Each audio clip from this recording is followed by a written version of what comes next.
y'all, it's Chris with Rockin Farm. I've got some work to do out in the barn today. I need to finish up the watering system for the new bred sow that we're bringing home. Her name is Dot, if you remember correctly.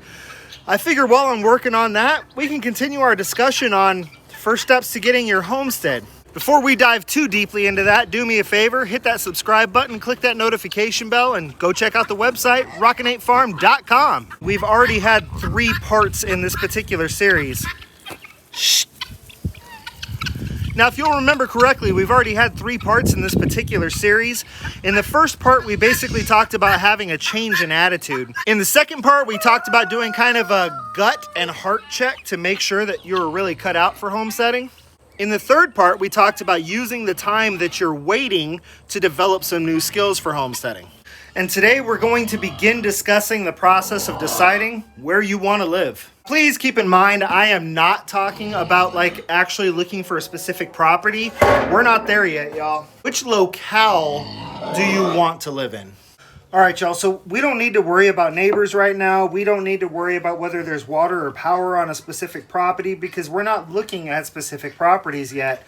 These are the questions and the things that you need to think about when you're just trying to decide where you want to live. So one of the first things that I would visit is there anything tying you to the area where you live now? Do you have children? Do you have family? Do you have aging parents? Do you have a job that you're 4 years away from being able to retire at? Is there something that is pinning you to the area that you live in? Or do you have the freedom to look around and go to whatever state you want to? All right, now let's say you're stuck.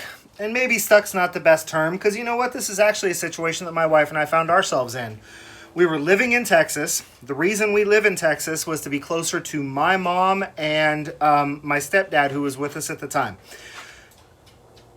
When we were able to start looking for our property, there was a few things that we knew we wanted. We knew that we wanted to stay in Texas because that was the whole reason we moved here was to be near them. I had an off-farm job and I was definitely planning on keeping that off-farm job. I am still working that off-farm job to this day. I knew that I wanted to live within about an hour drive of my off-farm job. So we basically put a dot on my job, drew a line out 60 miles, and then drew a circle, was pretty much how it worked. And we said, okay, so if we're within this circle, we're within an hour of my job. And then we were able to take that circle and say, but we know we don't want to live anywhere in here because that's all city, there's nothing rural there, we don't like these communities, etc. And we were able to take about 2/3 of that pie and say, okay, let's look for a property in this area. So that's how we decided where we wanted to live. Knew we wanted to stay in Texas, knew we wanted to be within an hour drive of a job. So that gave us a search area and we went from there. So those are some of the things that I would suggest you do if you're going to stay in the place that you are currently living. What's important to you and how close do you want to be to it? Draw yourself a big circle and that gives you your search area. Now, if you're not tied to the place that you currently live in, well, that kind of opens things up for you a little bit, but it also makes the decision a lot more difficult because it gives you a lot more things to think about. So the first thing you have to consider is, do I want to stay where I'm at now? Do I like the state that I live in? Do I like the section of the state that I live in? Whatever the case may be. Or am I tired of this place and I want to get the heck out? Or do I like it here, but I can think that there might be some places that might be a little bit better for starting a homestead. For example, we used to live in the desert of Arizona. Is it possible to homestead in the desert of Arizona? Absolutely it is. There are a ton of homesteaders in the desert of Arizona. Is it easier to homestead somewhere else? Absolutely it is. Desert's a very harsh climate. It's really tough to get a lot of stuff to grow. When it comes to like trying to create pasture, you can do it eventually, but it's going to take some time to turn those kind of sandy clay soils and super hot temperatures into lush green grass. And it's going to take a lot of water. So unless you have some sort of really special water rights, or let's just put it this way, you're going to be buying a lot of feed and a lot of hay. The vast majority of the homesteaders that I know that live in the deserts of Arizona, deserts of Nevada, they're very successful, they do very well, and their feed bills are through the roof. You might need to consider health conditions. Perhaps there's a certain area of the country that it just wouldn't be good for you to live in.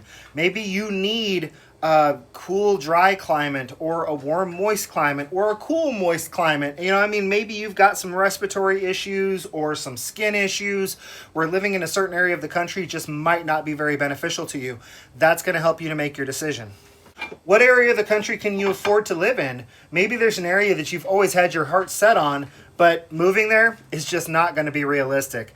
Maybe where you live now, the cost of living is super low, and when you sell the house or property you live in now, the amount of money that you're going to get for it is just basically going to purchase you nothing when you get where you're going. On the flip side of that, maybe you live in an area now where you can sell your current house for an absolute killing and buy some property outright in another state because the cost of living is so much lower. I think it's also important to consider the political climate. And when I say political here, I'm not necessarily specifically talking Democrat or Republican.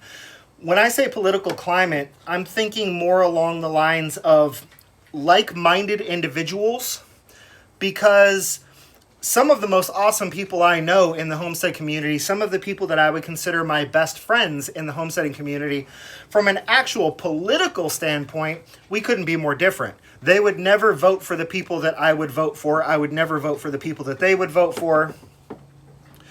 But we're very like-minded individuals in that we want to know where our food comes from. We want to raise it as naturally as possible, etc.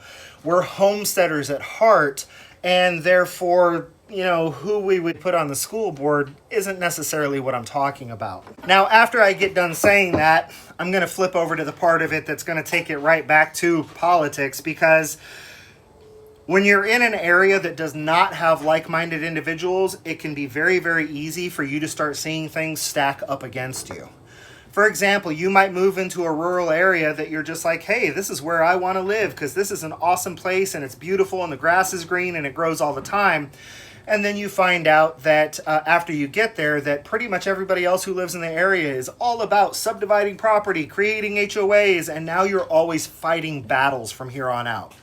So again, while we're not necessarily thinking about know your neighbors yet, we're thinking about the area we want to live in and who already lives there and what is the political climate or the cultural climate like in that particular area. Now I'm going to go ahead and give you an example here, and this is going to make me sound like I'm bagging on a particular state, and I'm really not. But in states like Colorado and Oregon, there have been attempts to get bills passed that are basically anti-farming, anti-homesteading bills. If they ever did pass, it would make it very difficult for us to live the lifestyle that we want to live. Now, again, the Pacific Northwest is absolutely gorgeous. It's a beautiful area. The grass grows thick and lush and green, and for a pig farmer of grazing pigs, I can't think of a better place to raise those animals. The temperatures are relatively moderate. The summers aren't too hot, but the winters aren't too cold. Yeah, it's rainy, but if you don't mind some rain, you get lots of grass and lots of vegetables. There's parts of those states in the Pacific Northwest that are in the same growing zones that I'm in. And while it's a little bit different to grow up there, they have incredibly long growing seasons. So there are awesome things about places like Oregon or places like Colorado. But when you're seeing bills being put on ballots that would create situations where, for example, processing my pork on my farm would basically be considered aggravated assault of an animal, or when using artificial insemination on cattle would be a sex crime, well, that's not necessarily a place where you're surrounded by like-minded people. You might have like-minded people all the way around your 10, 15, 20-mile radius, but if the political climate of that particular area is very much anti to the way you want to live your life, well, you might want to consider a different state. You're definitely going to want to take weather into account. For example, I really love living in Texas. Yes, it gets hot here, but it doesn't get Phoenix hot, which is where I came from. This central part of Texas, yeah, it gets humid here, but it doesn't get like southern Louisiana, Houston humid. It can get a little chilly here during the winter, but it doesn't get anything north of Texas cold here by any stretch of the imagination. And I have so much arthritis in my body that when I live in a moderately humid, warm environment, I have very few aches and pains. until winter comes, and then I have some aches and pains, which lets me know that if I lived in northern Michigan, I wouldn't be able to move during the winter. You know, we talked about those health conditions, but that can factor into weather as well. If I am in a very hot, very dry climate, y'all, nosebleeds like you wouldn't believe. It's ridiculous. During the 8 years that we've lived here in Texas, I haven't had a single nosebleed. So, a state with moderate temperatures, not too hot, not too cold, relatively moderate humidity, not too dry, not too wet. I really enjoy living where I live. And if I were going to move from here, I would want to look for places that are somewhat similar to this area. So after you get done looking at some of the really important basics, is there anything tying me to an area? Do I have to work an off-farm job and therefore need to be relatively close to a city center or at least some type of work? Do I have responsibilities to family, children, grandchildren, grandparents, etc.? We've got all that kind of covered. We've talked about, do I want to live where it's hot, cold, whatever? We've got that covered.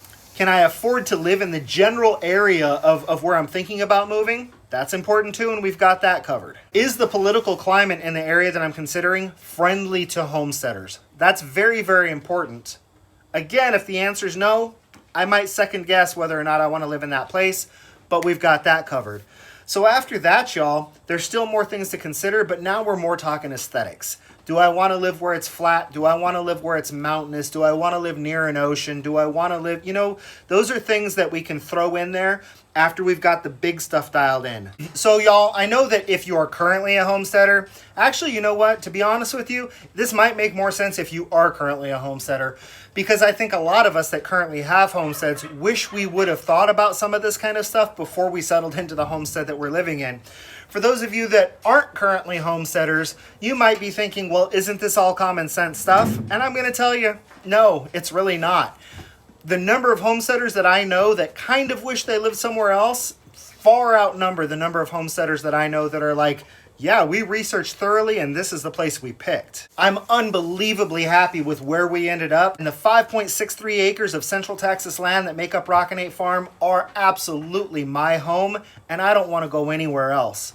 But I definitely wish I would have thought about more of these things before we ever even made that move from Arizona. We moved here to be close to the folks, but I should have thought through some stuff a little bit more instead of just jumping in with both feet. So now that you know that you've got the heart, you've got the guts, and you've changed that attitude, you're in the process of learning all of these homesteading skills, these are the questions that you should be starting to ask yourself now. Look for the places you can afford. Look for the places that are friendly to homesteading. Think about where you want to live, whether it's mountains or oceans, and kind of start narrowing down different types of areas. And then when it gets time to actually start looking for the property, you can do a very focused search, and you can also be patient to wait for something to become available in the area and or areas that you're interested in. I hope this wasn't too common sense or too basic for some of y'all. Like I said, I didn't think through all this stuff, so I thought, well, if somebody else is new to homesteading, they might not be thinking through this stuff either. So again, take the information for what it was. I hope that it was helpful. If you are a current homesteader and you didn't think about a lot of this stuff either, go ahead and own up to it with me and drop those comments down in the comment section and let us know about some of your stories and things that you wish you had done. Let's help these people that are new to the homesteading community be successful from the get-go and maybe avoid some of the really heartbreaking, painful lessons that we had to learn. There will be another, I guess we'll call it, episode of this how to get your first homestead coming up in the future. I'll let you know more about it as we get closer. Until I see y'all again, this has been Chris with Rockin Farm. I want you all to be happy and live healthy.